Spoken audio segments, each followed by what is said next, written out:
Alright guys, we are installing the Ultrabee bracket on the Rawrr Mantis. As you can see, the caliper is on the bracket. This is a special bracket that actually uses the existing front Ultrabee bracket as the mounting point for the custom Rawrr Mantis bracket. So it's essentially a two-piece bracket. But what we've got is a very similar install to the Brake bracket that we have on the site. The only difference is the positioning of the washers.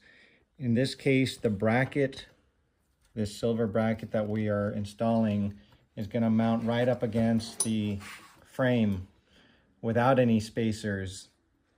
As you can see, there's the axle coming through. What I'm going to need to do is mount 5 washers right there on the axle after the rotor, but before the bracket. And then from there, you put the bracket on and then push it all the way through. So what I'm doing now is just slipping through these washers. It's a little bit of a trial and error. It's not going to be the easiest thing to do. I'll just put a warning out there right now, but you just have to be patient.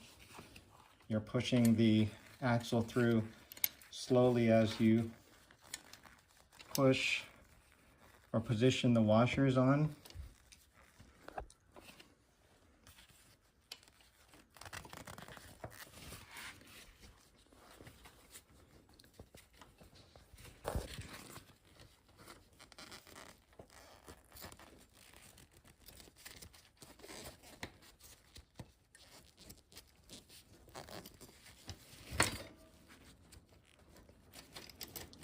Actually, pause for a second. So there you've got it, the 5 washers. You got the bracket, and then the axle goes right through into the frame, and you're all set.